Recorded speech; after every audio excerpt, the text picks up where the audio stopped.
ओम श्री गणेशाय नमो। श्रीमात्से महापुराणे नवत्यधिकद्विशततमोऽध्याय।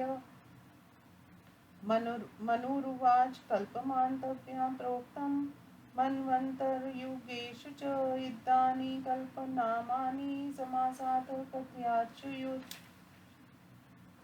मत्स्योवाच कल्पनाकीर्तनं वक्षे महापातकनाशनं यस्यानुकीर्तनादेव वेदपुण्येन युज्यते। प्रथमा श्वेतकल्पस्तु द्वितीयो नीललोहिता वामदेवस्त्रितीयस्तु ततो राथन्तरोपरारोरवा पञ्चमा प्रोक्ता षष्ठो देव इति स्मृता सप्तमो तद्बृहत्कल्प कन्दपोष्टम् उच्यते सद्योऽथ नवम प्रोक्त ईशानो दशम स्मृत तम् एकादश प्रोक्तस्था सारस्वतपरा त्रयोदशोदानस्तु गरुडोऽथ चतुर्दशा कौर्म पंचदशा प्रोक्ता पौर्णमास्यां जायता षोडशो नारसिंहस्तु समानस्तु ततोपरा आगन्येयोष्टादश प्रोक्त सोमकल्पस्तथा पर मानवो विशन्ति प्रोक्त सत्पुमानिति चापरा वैकुण्ठक्षापरस्थ दलक्ष्मीकल्पस्तथा परा चतुर्विंशतिम प्रोक्ता सावित्री कल्पसंज्ञक पंचविंशस्ततो घोरो वाराहस्तु ततो परा सप्तविंशोऽथ वैराजो गौरीकल्पस्तथा परा माहेश्वरस्तु स प्रोक्त स्त्रीपुरं यत्र घातितं पृत्तकल्पस्तथान्ते तु याकुपुरब्रह्मणपुरा इत्येवं ब्रह्मणो मास सर्वपातकनाशना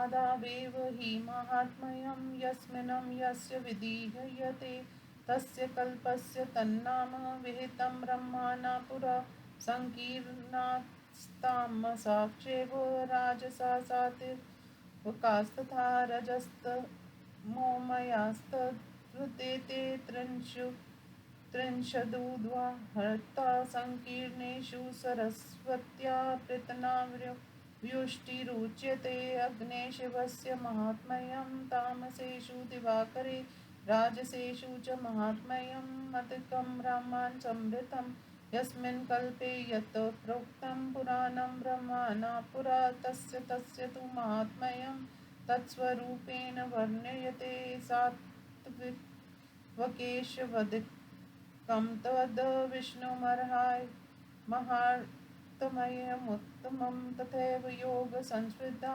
गमिष्यन्ति परागतिं ब्रह्मपादमिमं यस्तु पठेत पर्वणि तस्य धर्मे मतिब्रह्मा करोति विपुलां श्रियं यस्तु दिद्यादिमान् कृत्वा हेमान् पर्वणि ब्रह्मा विष्णुपुरे वासं मुनिभिः पूज्यते दिवि सर्वपापक्षेकरं कल्पदान् यतो भवेत् मुनिरूपास्ततं कृत्वा दद्यात् कल्पान् विचक्षण पुराण संहिता चेयं तव भूपमयोदिता सर्वपापहरा नित्यम् आरोग्य श्रीफलप्रदा ब्रह्मा संवत्सरशता देकाहं शैवमुच्यते शिववर्षशतादेकं निमेषं वैष्णवं विदु यदा स विष्णुजर्गति ते ददं चेष्टते जगत् यदा स्वपिति शान्तात्मा तदा सर्वनिमीलति सुतवच इत्युक्त्वा देवदेवेशो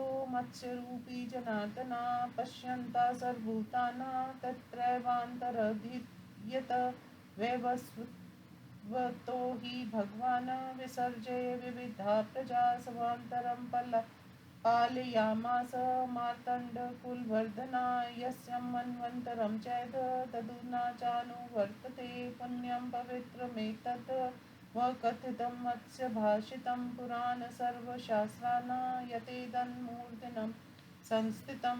श्रीमत्स्य महापुराणे कल्पानुकीर्तन नामं नवत्यधिकद्विशततमोऽध्याय।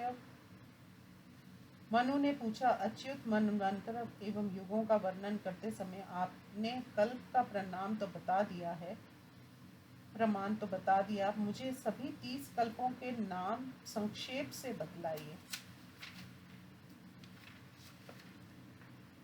मत्स्य भगवान ने कहा, अब मैं कल्पों का वर्णन कर रहा हूँ जो महान पातकों को नष्ट करने वाला है और जिसका अनुकीर्तन करने से वेदाध्ययन का पुण्य प्राप्त होता है। उनमें प्रथम श्वेत कल्प, दूसरा नील लोहित, तीसरा वामदेव, चौथा रथंतर कल्प, पांचवा रौरव कल्प, छठा देव कल्प, सातवां बृहत कल्प, आठवां कंदर्प कल्प, नवां सद्य कल्प, 10वां ईशान कल्प, 11वां तम कल्प, 12वां सारस्वत कल्प, 13वां उदान कल्प, 14वां गारुड़ कल्प तथा 15वां कौर्म कल्प कहा गया है। इस दिन ब्रह्मा जी की पूर्णिमा तिथि थी। 16वां नारसिंह कल्प, 17वां समान कल्प, 18वां अग्नि कल्प, 19वां सोम कल्प, 20वां मानव कल्प, 21वां तत्पुमान कल्प, 22वां वैकुंठ कल्प, 23वां लक्ष्मी कल्प, 24वां सावित्री कल्प, 25वां घोर कल्प, 26वां वारा कल्प, 27वां वैराज कल्प, 28वां गौरी कल्प, 29वां महेश्वर कल्प कहा गया जिसमें त्रिपुर का विनाश हुआ था। 30वां वृत कल्प है जो प्राचीन काल में ब्रह्मा की अमावस्या थी। इस प्रकार ये सभी 30 कल्प ब्रह्मा के एक मास हैं जो सभी पातकों का नाश करने वाले हैं। प्रारंभ में ही जिस कल्प में जिसका महात्म्य वर्णन किया गया उसी आधार पर ब्रह्मा ने उस कल्प का वह नाम रखा है। ये 30 कल्प संकीर्ण, तामस, राजस, सात्विक तथा रजस मोहमय इन भेदों से युक्त कहे गए हैं। संकीर्ण कल्पों में सरस्वती तथा पितरों का, तामस में अग्नि, सूर्य तथा शिव का और राजस में ब्रह्मा का अधिक महात्म्य कहा गया। प्राचीन काल में ब्रह्मा ने जिस कल्प में जिस पुराण को कहा है उस कल्प का महात्म्य उस पुराण में वर्णन किया गया। सात्विक कल्पों में उत्तम रूप से विष्णु भगवान का महात्म्य वर्णित है। योग से सिद्धि प्राप्त करने वाले लोग उनके पाठ से परम गति को प्राप्त होते हैं। जो व्यक्ति प्रत्येक पर्व में इन ब्रह्मा तथा पद्य नामक पुराणों का पाठ करता है उसकी बुद्धि को ब्रह्मा धर्म में लगाते हैं तथा उसे प्रचुर संपत्ति दान करते हैं। जो व्यक्ति पर्व आने पर इन्हें सोने का बनवा कर दान करता है वह ब्रह्मा तथा विष्णु के पुर में निवास करते हुए स्वर्ग में मुनियों द्वारा पूजित होता है, क्योंकि कल्प दान संपूर्ण पापों को नष्ट करने वाला होता है। विचक्षण पुरुष को इन कल्पों को मुनि के समान स्वरूप वाला बनाकर दान करना चाहिए। राजन, ये पुराण संहिता जो मैंने तुम्हें बताया है सभी पापों को नष्ट करने वाली तथा नित्य आरोग्य एवं श्री रूप फल प्रदान करने वाली है। ब्रह्मा का 100 वर्ष, शिव का 1 दिन तथा शिव का 100 वर्ष, विष्णु का 1 निमेष कहा जाता है। जब वे विष्णु जागते रहते हैं तब ये जगत भी चेष्टावान रहता है और जब वे शांत होकर शयन करते हैं तब सारा जगत शांत हो जाता है। सूत जी कहते हैं, ऋषियों ऐसा कहकर मत्स्य रूपी देवेक्षर जनार्दन सभी प्राणियों के सामने वहीं अंतर्हित हो गए।